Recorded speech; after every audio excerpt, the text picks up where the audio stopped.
Consumer equilibrium find करने के दो अप्रोचेस होती हैं। एक होती है कार्डिनल, जिसमें हम यूटिलिटी MUTU का हमने यूज किया था। दूसरी थी ऑर्डिनल अप्रोच। ऑर्डिनल अप्रोच हम आज स्टार्ट करने जा रहे हैं। प्रोफेसर हिक्स ने ये अप्रोच दी थी, और अकॉर्डिंग टू दिस अप्रोच हमें अगर कंज्यूमर का इक्विलिब्रियम निकालना है तो हमें इंडिफरेंस कर्व की जरूरत पड़ेगी और बजट लाइन की जरूरत पड़ेगी। इन दो चीजों की हमें रिक्वायरमेंट होगी अगर मुझे इक्विलिब्रियम बनाना है कंज्यूमर का। जैसे हम मार्जिनल यूटिलिटी के बेसिस पे हम इक्विलिब्रियम फाइंड करते हैं, 1 कमोडिटी केस, 2 कमोडिटी केस, वैसे ही अब हमें अगर इक्विलिब्रियम फाइंड करना है कंज्यूमर इक्विलिब्रियम ऑर्डिनल अप्रोच से, तो हमें क्या करना है, हमें इंडिफरेंस कर्व को समझना पड़ेगा पहले, फिर हमें बजट लाइन को समझना पड़ेगा। जब ये दोनों ही टॉपिक्स हमारे क्लियर हो जाएंगे, उसके बाद we will move on to how to find consumer equilibrium with ordinal approach, right. तो पहले हम इंडिफरेंस कर्व से स्टार्ट करते हैं। डिफरेंस का मतलब होता है कि if there is some difference. Indifference का मतलब है देयर इज नो डिफरेंस। तो ये कर्व जो है, जो भी हम अभी करने जा रहे हैं, ये मैंने बनाया भी हुआ है आपके लिए। तो ये जो कर्व जो है, इंडिफरेंस कर्व, इट मींस इस कर्व पे कोई भी डिफरेंस नहीं होगा। अब किस चीज में नहीं होगा वो हम करते हैं। मतलब इंडिफरेंस कर्व मींस ऐसा कर्व जिसके ऊपर कोई भी पॉइंट मार्क कर लो, चाहे ये पॉइंट ले लो, चाहे ये ले लो, चाहे ये ले लो, इन तीनों ही पॉइंट्स में कोई भी डिफरेंस नहीं आएगा। अब किस चीज में डिफरेंस नहीं आएगा? कंज्यूमर की सेटिस्फेक्शन में कोई डिफरेंस नहीं आएगा। जो कंज्यूमर है, अगर हम ध्यान से देखें, देखो एक एक्सिस पे क्या है, गुड Y है, एक एक्सिस पे क्या है, गुड X है, यानी कि दो गुड्स कंज्यूमर कंज्यूम कर रहा है। अब दो गुड अगर वो कंज्यूम कर रहा है, तो आप ध्यान से देखें इस पॉइंट के ऊपर वो Y गुड इतनी कंज्यूम कर रहा है और X गुड इतनी कंज्यूम कर रहा है, यानी कि Y गुड को ज्यादा कंज्यूम कर रहा है, X गुड को कम कंज्यूम कर रहा है। इस पॉइंट पे आए तो Y गुड इतनी है, X गुड इतनी है, कॉम्बिनेशन चेंज हो गया।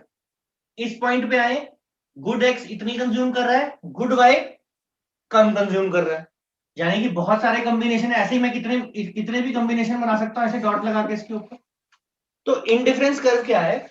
इनमें से कंज्यूमर किसी भी पॉइंट पे कोई भी कॉम्बिनेशन ले ले, लेकिन कंज्यूमर का जो सेटिस्फेक्शन का लेवल होगा वो सेम रहेगा। ये इस इनडिफरेंस कर्व की जो है वो खास बात होती है, या इसकी जो है डेफिनेशन है कि consumer is indifferent at any point on this curve and he will get same level of satisfaction। चाहे ये कॉम्बिनेशन ले ले, चाहे ये कॉम्बिनेशन ले ले, चाहे ये कॉम्बिनेशन ले ले, चाहे इस कर्व पे कोई कॉम्बिनेशन ले ले, उसकी जो सेटिस्फेक्शन लेवल रहेगी वो सेम रहेगी। अब इसी के बेसिस पे हम इसका टेबल बनाते हैं। तो 3 का गैप बना दो, 5 रह जाएगा। ठीक है, पहले 4 का गैप था, फिर 5 का गैप, अब 2 का गैप बना देते हैं, 1 का गैप बना दो। ठीक है, तो मींस इसको तो आपने 1 से इंक्रीज कर दिया। ये टेबल बनाने का तरीका है। हर अगले कॉम्बिनेशन में 4, ये 12 है तो यहाँ 4 का गैप है, फिर 3 का गैप होना चाहिए, फिर 2 का गैप, फिर 1 का गैप। ये गैप जो है वो रिड्यूस होना चाहिए, इस हिसाब से आपने इसको बनाना है। जब आप ये ऐसा टेबल बनाओगे, आपका डेटा ऐसा होगा, तो मींस कंज्यूमर इसमें से कोई भी कॉम्बिनेशन पिक कर ले, वो क्या होगा, उसकी जो सेटिस्फेक्शन लेवल है वो सेम होगी। या दूसरे वर्ड्स में हम कह सकते हैं he will be indifferent in these combinations. Indifference curve कुछ असम्पशंस पे बेस्ड होता है। इकोनॉमिक्स हमेशा ही असम्पशंस पे बेस्ड होती है। अब यहाँ पे जो ऑर्डिनल अप्रोच हम करने जा रहे हैं, उसमें सबसे जरूरी चीज है कि इसमें सेटिस्फेक्शन को नंबर्स में मेजर नहीं किया जा सकता, उसको फील किया जा सकता है। तो आप कह सकते हैं जो आपकी ऑर्डिनल अप्रोच है उसमें जो है हम कहते हैं कि क्वालिटेटिव मेजरमेंट है। जो ऑर्डिनल सिस्टम है या ऑर्डिनल अप्रोच है, उसकी मेन असम्पशन है कि क्वालिटेटिव मेजरमेंट है, क्वांटिटेटिव मेजरमेंट नहीं है। क्वांटिटेटिव का मतलब होता है नंबर पे बेस्ड।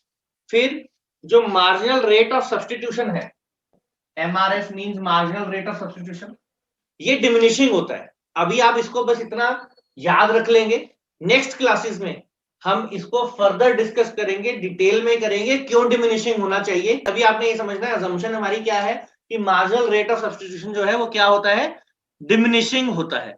कंज्यूमर जो है वो रैशनली बिहेव करेगा। अब रैशनल का मतलब होता है कंज्यूमर अपने फायदे के पे सोचेगा। तो कंज्यूमर जब अपने फायदे का सोचेगा तो क्या चाहेगा कि उसको मैक्सिमम सेटिस्फेक्शन मिले, जितने वो पैसे खर्च रहा है उसमें उसे मैक्सिमम सेटिस्फेक्शन मिले। जो कंज्यूमर है वो ट्रांजिटिविटी की अजम्पशन पे जो है हमेशा बिहेव करता है। फिर वो कंसिस्टेंट होगा अपने बिहेवियर से कि अगर वो ए से पहले बी को प्रेफर करता है, अगर कोई कॉम्बिनेशन है ए और कोई कॉम्बिनेशन है बी, इसमें अगर वो ए कॉम्बिनेशन को बी कॉम्बिनेशन के पहले प्रेफर करता है तो हर बार ऐसा ही होगा। दूसरी चीज क्या होती है, अगर मैं बोलूं ए जो है बी से बड़ा है और बी जो है वो ग्रेटर देन सी है, तो कंज्यूमर के लिए ए जो है, देखो अब ए और बी का रिलेशन दिया है, बी और सी का रिलेशन दिया है, तो ए बी से बड़ा है, बी सी से बड़ा है, तो ए जो है वो सी से भी बड़ा होगा। सिंपल सी असम्पशन है कि ए अगर बी से बड़ा है, बी जो है इट इज ग्रेटर देन सी, तो ए जो है वो सी से भी ग्रेटर होगा। सिमिलरली अगर हम बोले ए बी के बराबर है, बी सी के बराबर है, अब इसमें रिलेशन ए और बी का है, इसमें रिलेशन बी और सी का है, लेकिन हम वर्कआउट कर सकते हैं इससे कि ए जो है वो सी के बराबर होगा। ठीक है, अगर ये इसके इक्वल है, बी सी के इक्वल है, तो मींस ए और सी भी इक्वल होंगे। तो ये भी ट्रांजिटिविटी और कंसिस्टेंसी को एक्सप्लेन करता है। फिर हम कह सकते हैं कि consumer has never attained the level of food satisfaction, therefore he always prefers more units to less unit। 8 है, ये 2 का कॉम्बिनेशन है, मतलब x के 2 यूनिट्स दे रहा हूं, y के भी 2 यूनिट्स दे रहा हूं। तो अगर उसको कोई ऐसा कॉम्बिनेशन मिलेगा जिसमें 10 से ज्यादा यूनिट्स मिल रहे होंगे उसको, या ज्यादा बेनिफिट हो रहा होगा, तो वो वाले प्रेफर करेगा, इनको प्रेफर नहीं करेगा। ठीक है, और इसी को हम डिटेल में कल या उससे नेक्स्ट क्लास में डिस्कस करेंगे। इससे रिलेटेड बहुत सारे पॉइंट कि किसको प्रेफर करेगा और किसको प्रेफर नहीं करेगा कंज्यूमर।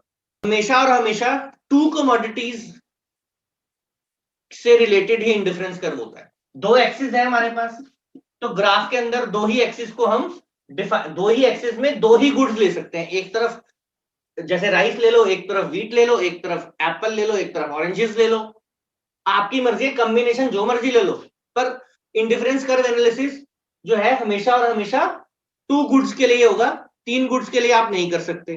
फिर consumer is monotonic and rational तो हमने पढ़ लिया।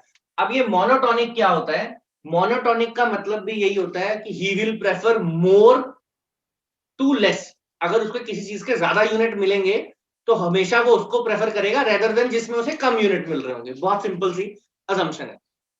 फिर इनकम जो है कंज्यूमर की वो कांस्टेंट रहनी चाहिए। ये बहुत इंपॉर्टेंट असम्पशन है कि income of the consumer should remain constant.